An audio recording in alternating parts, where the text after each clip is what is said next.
you. Okay. All right, I'm gonna go ahead. Rachel, is it good for me to start? Yeah, let's get started. All right. Hello, everybody who is present on this call. I'm so happy to be doing this again. I love it. I'm trying to figure out the whole teaching a Zoom meeting from school. So yesterday was a little bit chaotic, but I think I have myself together today. And also we're going to be doing a lot of conversation, interaction and talking about it and theory and people's experiences and things like that. So this is a time where we're going to be talking about everything that has to do with gray coverage and gray blending. Okay. So I have a list of points that I would like to hit today, but right now what I would like is for you guys to think about experiences you've had, questions that you have when you're dealing with Paul Mitchell and gray coverage. Kobe, can you step outside for just a second, please? Thank you.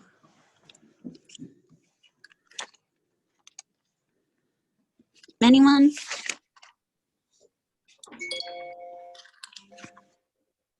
Can you repeat the question? The baby was. He can interrupt anytime. Look at him. Hi, Christina. Okay, so I'm going to be talking about gray coverage and gray blending. And so I wanted to see, I have a list of things I want to cover. I wanted to see if you guys had anything in particular that you've run into or you have questions about when it comes to using Paul Mitchell products and gray coverage. I do want to understand more of, Bubba, please go. I do want to understand more of gray coverage because right before I went on my maternity leave, I did have a lady and she had some gray. And when me and Brandy did a formula, her roots actually came out a lot brighter than her actual hair. Hot roots. Yeah.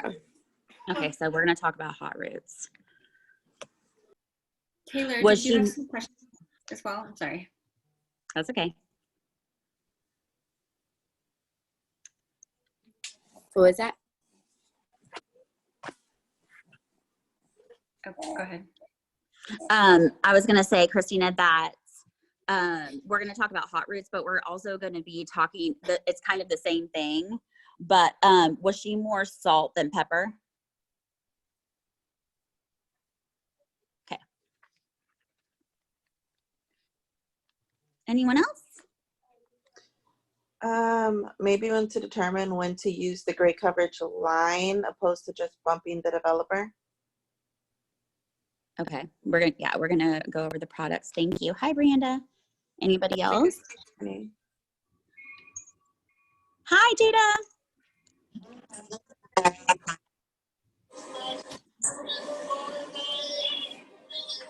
Anybody else have questions, or do you want me to just get started and then maybe if you think of things along the way, I can check in.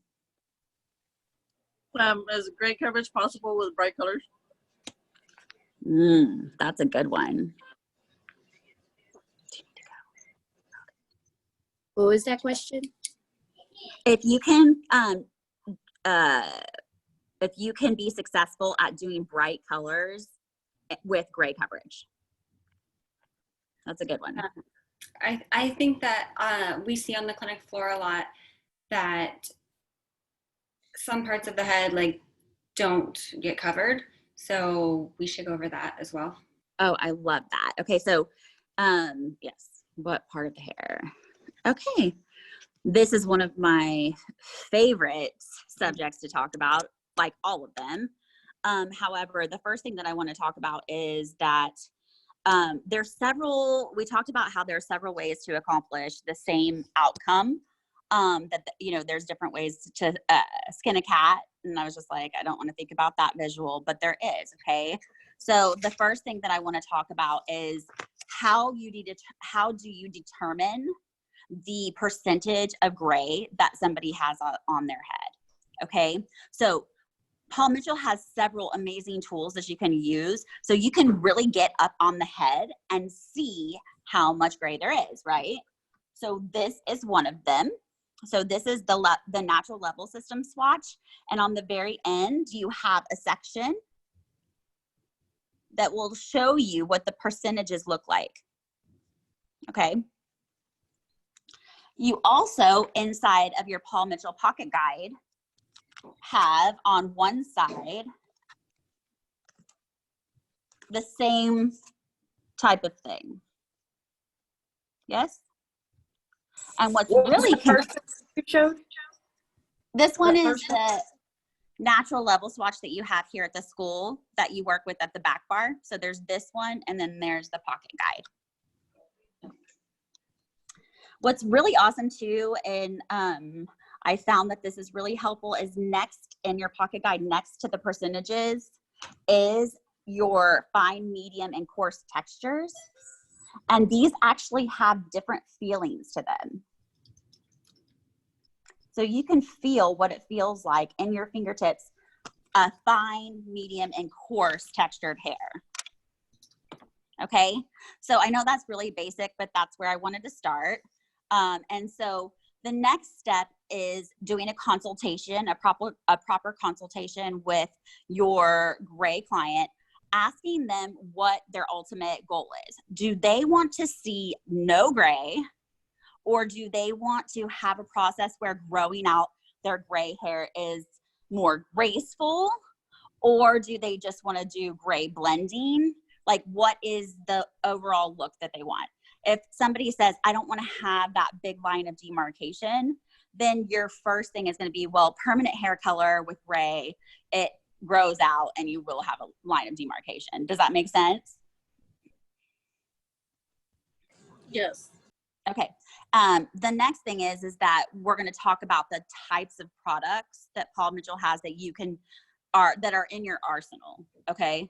So for gray coverage, we have several things. We have the Color XG line, has a specific color for gray, and you can tell it by the end in this circle by having the double letter. Did y'all see that? Yes. All right. So somebody tell me the difference between Color XG, the main difference between Color XG and the color. Color XG is a cream. Okay, so they're both creams. Isn't the color specifically for gray coverage? There is a line that is specifically gray coverage. So I don't know, maybe this is kind of like a vast question, but the whole entire Color XG line is a European line, which means that it is true to tone. So the color is brown based.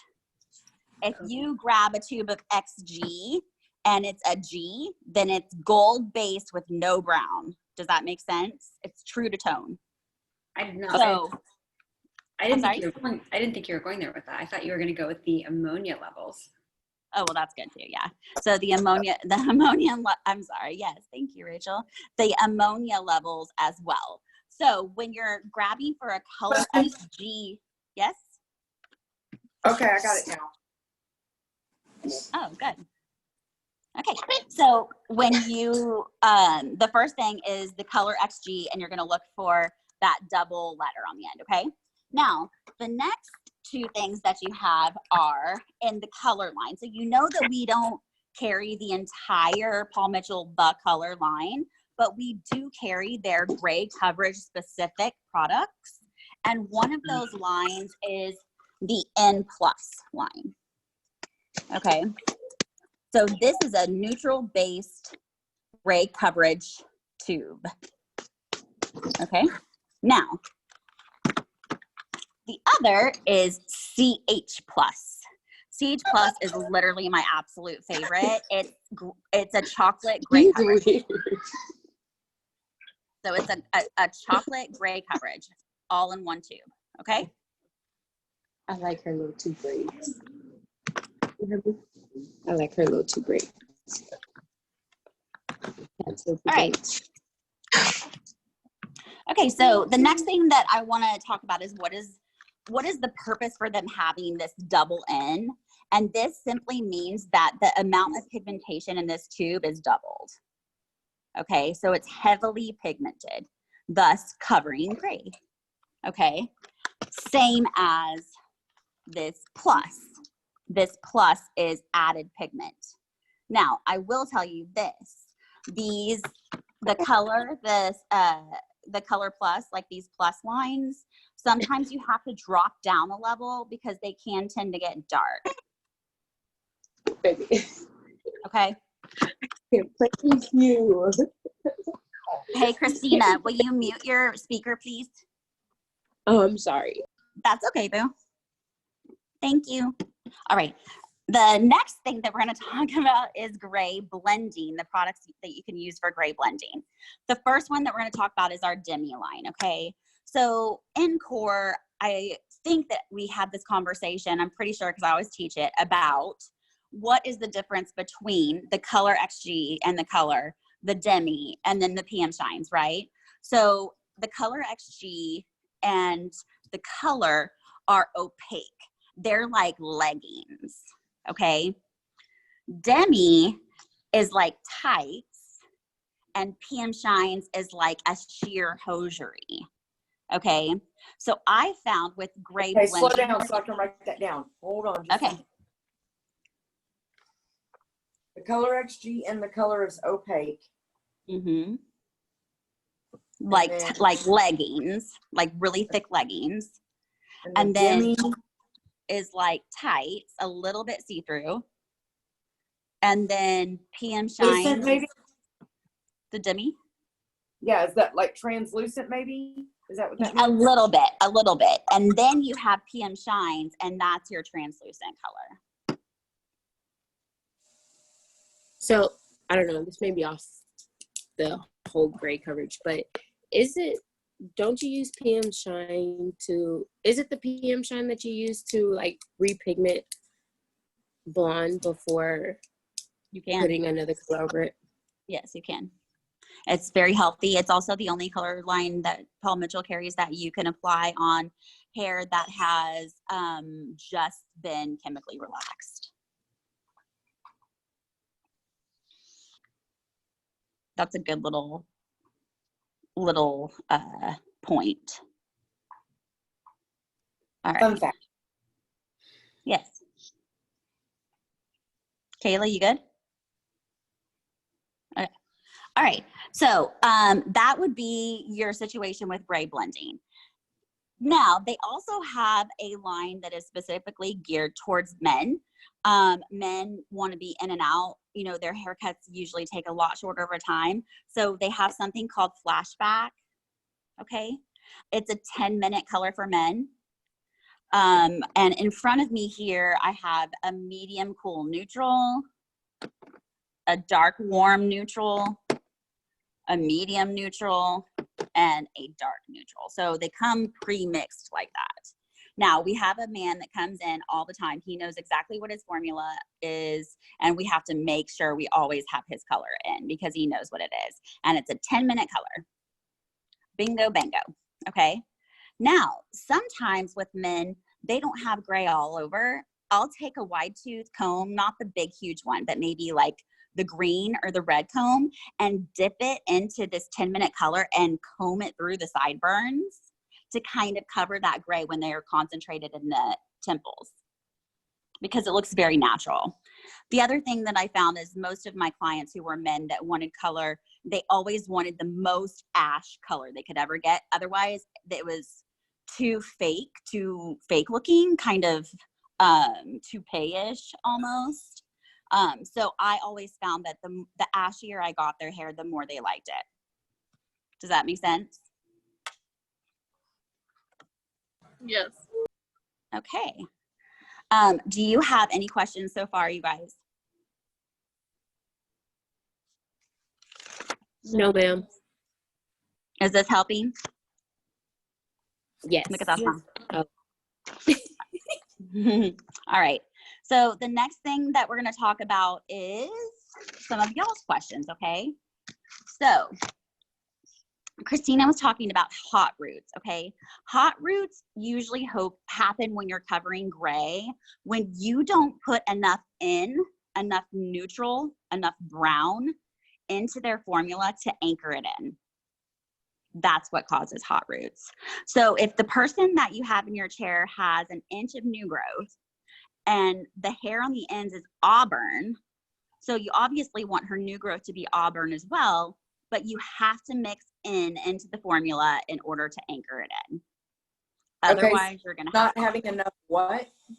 Having brown, enough neutral to like really anchor it in. Okay.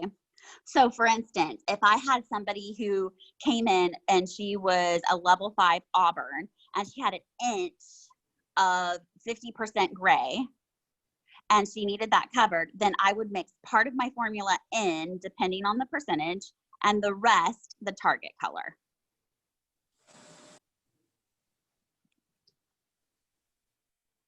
See? Lovely. All right. So the other thing that you need to watch in this case is, you know, somebody can be 100% gray, but people's gray is different. So sometimes when people's hair grows out and they're 100% gray, they have more pepper than salt, or they have more salt than pepper. Sometimes it's even in different quadrants. People will have way more salt in their temples and way more pepper in the back. So you actually sometimes have to do 2 formulations to make it look accurate. Does that make sense? Okay, perfect. So So what you're saying is you have to formulate to accommodate. okay. Yes. And Veronica, so you were talking about gray coverage and bright colors. So this is the deal. It depends on how much gray. If you want to do, I mean, think about it. What is gray hair? Hair is hair without pigment. So if you want to do blue on hair without pigment, it seems as though it would be pretty easy, right? It's just that you're dealing with a texture of hair that's more coarse and more resistant than usual. So a lot of times you have to do something to that hair in order to open up the cuticle so it'll take the color. Does that make sense? Yes. Veronica? Yes. Okay. Do you have a follow-up question about that? No. Okay, cool. Well, this is Actually, going to I have a lead follow-up into it. question with that. You do? Okay. So I remember Bo did something similar. There's an older woman, her hair was Snow White, and she actually did an all over fantasy color, but because there was no pigment, it was similar to just like our swatches that are white. And so it was so true to color and beautiful. But how would you recommend going about if someone is like 50-50 with the gray, they want a true to color, but because sometimes you can't always lighten to that level, how would you kind of balance it out? Like as far as filling the gray to match the level of lightness that you're able to get the rest of the hair? Well, gray lightens very quickly because it's already white, most of it. But what Does if that make like, sense? So it does, but like, what if, so like my mom, for instance, she has close to like a level 1, if not a 2, maybe 3. She has pretty dark hair, but she has this really cool streak, like X-Men style streak of gray hair. And I love it. But let's say, which it'll never happen, let's say she wanted to go pink. But all of her black hair, we couldn't get it to the level to be like a bright pink, but the gray did. So if she was like, okay, I'm fine with like a deeper one, how would you bring the gray down so that they're each deep, if that makes sense? That way gray's not bright and then the rest of her hair is dark. You will repigment. Only that portion? Okay. Yeah. You'll put in it what you need to put in it, even to get to a fantasy level color. So pink is red and white. So you need to put what you need to into that hair in order to get it to that. Okay. Okay. Now, this goes along with the last 2 things that we've been talking about, which is hair that is what makes gray hair ready to accept color, right? So when you mix a tube of permanent color, you mix it with obviously developer, which is its push. It opens up the cuticle so that this color can go inside, right? Well, when you mix things like the demi, it does not. All right. So the next thing is that those poppy colors, those are stains. Those are not mixed with anything. So they lay on top of the hair, which means that they will rinse off very quickly. So if you want a silver, gray and silver person to have blue hair, what you need to do is you need to pre-soften. And this is the next subject that I'm really passionate about talking about, okay? So what do you guys know about pre-softening? Nothing. I've never Okay. heard that term, so Is that like as well. That's awesome. It's the first time me like seriously hearing about this. It's awesome. Okay, so you can pre-soften 2 separate ways, okay? The first situation, I'm going to give you an example to try to get you guys to be able to have a concept connector to be able to visualize it in your mind, okay? So we have a client who comes in here to the school. She's got level 1 blue-black hair. Her new growth is 100% gray, silver, no dark hairs. And she goes black, level 1, okay? So she has never been able to get full coverage since she's been coming to this school with her black. Like, it always has a little bit of that hot rootness. So the first way that you can pre-soften hair is the way that I'm about to tell you. Her formula is 1N with 20 volume and a line of blue intensifier, okay? So before I put that formula on her head, I take 1N directly out of the tube, not mixed with developer, and do a basic new growth application all over. And then I go mix up the color that is now with the developer and apply it directly on top without rinsing out the pre-softening formula, which is just 1N right out of the tube. The reason being is because, did I just blow your mind? So you just put the color just straight out the tube on the hair and then you add developer? So you put it straight out of the tube. Yeah, so you put it straight out of the tube all over like a new growth application. And then you'll leave it on, go mix up your 1N with 20 volume and apply it directly on top of that without rinsing it out first. Okay. And would you leave it in the same time, like the same amount of time you would leave a regular color in once you apply the mixture? For gray coverage, so like 45 minutes. Is this the girl with her hair that's like down to her butt? I've done her hair. Yes. Yeah. So and then from that point on, it was good, right? That's an old school method, and the reason that works is because all of the ammonia is inside of the tube. So when you apply it straight out of the tube, it pops the cuticle open very quickly, and preps it to take the color. Yes. Yes. We're fancy now. All right. Now, the second way that you can pre-soften is when you're doing gray coverage with blondes. People have a lot of questions about this. So say my blondness became gray. So how would I match my gray to this blonde, right? Okay. So in filling, when you're trying to fill gray hair and get gray coverage, a lot of times what I'll do, so if I wanted to be, I'm like an 8N, my natural color. So if I wanted to be an 8N, then I would apply gold into my hair first so that it would stick to my white hair. So I would do a formula that would be 8G straight out of the tube and then go back right on top of it with 8N and 20 volume. So that's how I do the blonde coverage of the gray. Hi, Could you baby. say the formulas again, Andrea?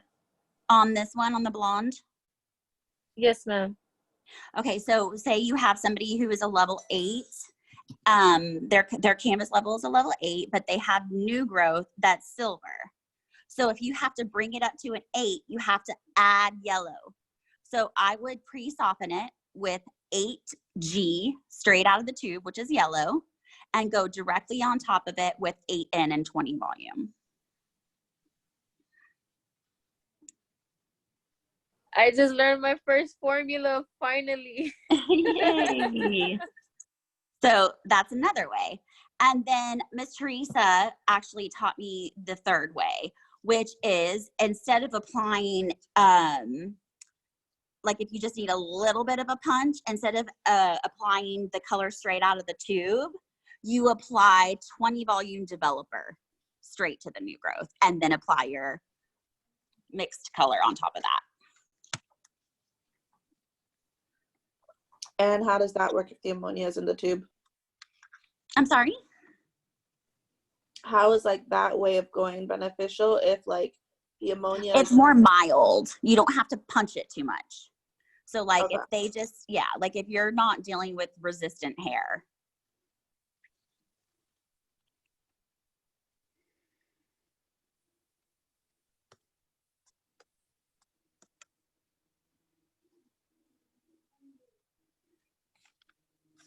Would you do the same thing with fantasy colors by applying it directly from the tube? Oh, so with fantasy colors, what I would do is, okay, so with the fantasy colors, I would do what we just talked about. I would open the cuticle with like 20 volume developer and then and then apply your fantasy color right on top of it. What about if you bleached it before?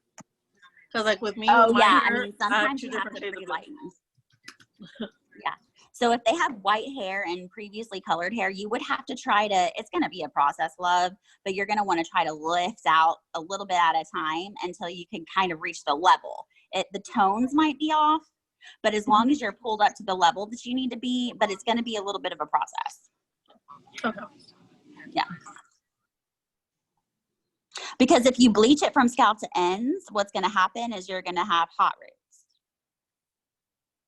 Because the roots are going to really lift quickly because they're natural, and the other is going to be like a snail. Okay. All right. Questions, comments?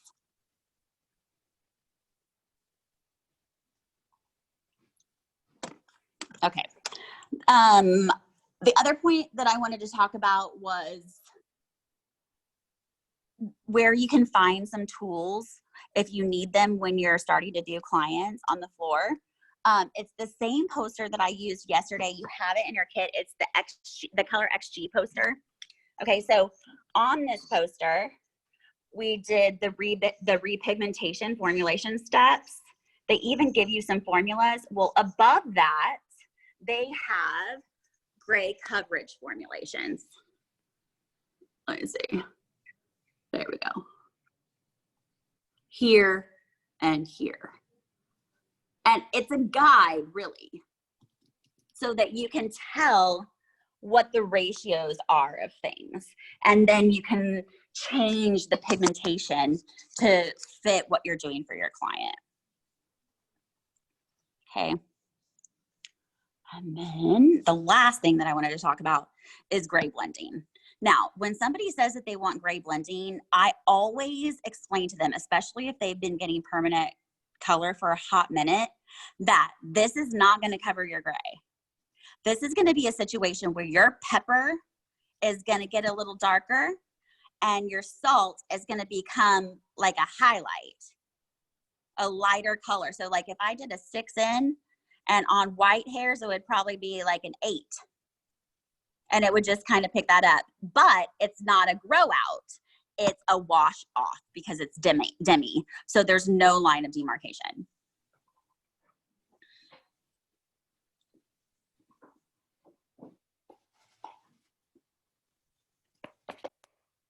I'm on one today, you guys.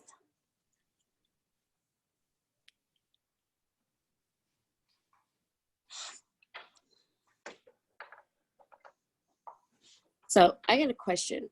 So like for instance, my grandmother, she has blonde highlights, but she wants to eventually have her blonde highlights gray to where it blends in with her like her grays going in. How would you go about doing that? You got to lift her high. Crap. I know. Yeah, you got to So lift her high. So I just like basically just go over her highlights that she already has and lighten it more. Yeah, but I would take a foil I would do a higher volume on the ends and a lower volume on the top, and then slap the foil on top of it, because this is going to lighten faster than this. Okay. This is going to lighten faster than this. Okay. Okay. So you don't really need to fold the foil like how you're normally supposed to. Yes, you can, but you can just slap it on to keep it. So sometimes you even have 2 formulas in one foil. If you have like 2 different things going on, you know. So you just want to lift her ends high enough to where you can tone it to a silver tone. And a silver tone is off the chain. It's not a level 10, it's a level 12. Okay. You know? So just conditioning treatments slowly. You know, I really love cream lighteners for these situations with higher volumes. So cream bleach, but pump the volume up. Okay. Because it has that nice creaminess to it. Yes. Okay, the pre-softening, what exactly is that? That's to open the cuticle to prepare the hair for color? You got it. For resistant hair that is super resistant. Okay. You know, like the gray hair that comes in and it wants to end your life because it's decided to be like curly and stick straight up. That hair is usually really resistant.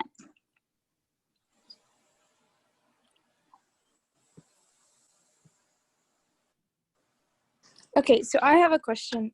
Hi, Taylor. Hey, sorry, I'm nursing right now, so I don't want to show my face. It's all good. So my mom, she does 4NN on her hair, and she has like 75 to 100% gray. Mm-hmm. But so when she does her roots, it's like hot roots, but the ends are always like way, like, they don't look like an end. They look super like dark. Does she pull her color through her end every time? No, she just tries to do the top. Even like when that grows out, it like gets darker for some reason. I don't know. It's so weird. And she I doesn't. would love for you to send me a picture, because it might not be hot roots. It might just be that she has years and years and years of color on her ends, and she needs like a clarifying wash. What about like the developer that she uses? Could that be something too? What Well, developer was she using? She was doing 20 at first, but then I told her that she needs to talk to her hairdresser and do 5 or 10, because that just deposit and doesn't like lift anything or like in her new growth. So then she started doing 10, but it's still like more golden on the top. Is that because she's doing like 4 and then maybe she needs to add something else to it? Well, off the top of my head, I don't know exactly because she's not in front of me, but to me, I would definitely change back to 20 volume, and maybe you need to do 20 volume and just in, not Okay. in. I don't know. I would try that. But sometimes when people have colored their hair for so long, even if it's been good hair products, you get buildup on the ends of your hair. And that's when you could use a really good like shampoo 2 or shampoo 3 to kind of get the buildup out. Okay. Yeah. Because what happens is if you layer over color, it becomes more and more opaque. And when it becomes more opaque, it looks darker.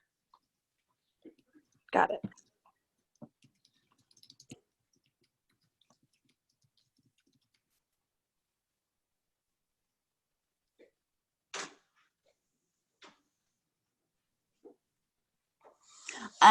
Christina, I'm looking at this color chart and I was thinking, if that's what she wants, like you would probably have to lift her to like way pale yellow inside of the banana and use maybe the UTA Ultimate Toner Ash. I'm about to pull a picture up of where her hair is now so you can see what I'm talking about.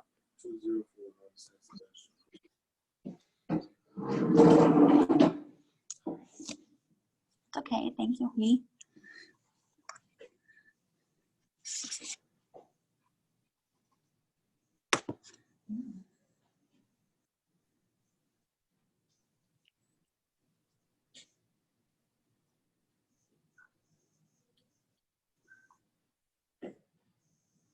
You're like, oh, kids, that's kids.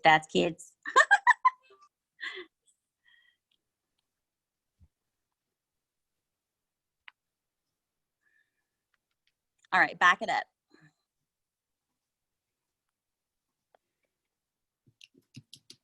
Wow, she's dark naturally. Yeah. All right, I'm gonna take a screenshot and I'm gonna message you in a little bit with some idea for formulas. Okay. Does anybody else have anything for me? That was good, you guys. Spending this time with you is so amazing. I'm hoping that seeing me here in the school, waiting for you, just makes you excited to continue. So I would say I think I would really want to try the pre-softening method on a client in the school because I don't know that I see it 100% in my head yet. it's hard to understand. It's just the chemical reaction. So it's sometimes when people's hair is super resistant, you just have to punch it a little bit more with chemical in order to have it cover. Like they don't want to see any brightness at all. Yeah, and I get that part, it makes sense, but like visually, I feel like I would need, and like obviously physically too, like I would have to see the change, the difference with me physically doing it on a real person. We should do it, and we should do half a head one way and half a head the other way, and then I'll just go back and fix it. But yeah, it makes a huge difference. I mean, people have definitely been skeptical of me before on the floor here when I said that, and when it turned out, they were like, "Oh." I think Rachel, didn't you have an experience? No, you weren't this person, but didn't you do it one time and it worked great? Just say yes. Yes. I'm just kidding. Like where the pre-softening, like remember when I told you to like put the color on first and then apply? It really does make a difference. Yeah, it made a huge difference. I was like, what are you talking about? But it worked really well. Yeah. All right. Well, I think we're good. I mean, now that I have a ring light, I feel like I'm totally going to have my own TikTok studio go in this afternoon. I'm just kidding. It's not going to happen. All right. So last chance. Anybody want to ask me anything while I'm on here? I'm going to go help Kobe try to get ready for her test. Thank you so much. This was very helpful. It was. Thank you.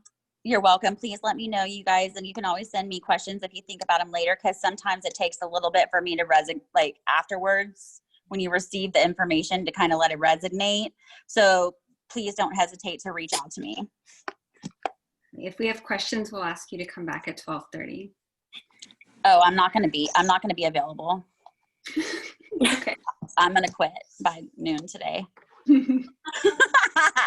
right. I love you guys. Enjoy your day. Bye. Thank you. Hey.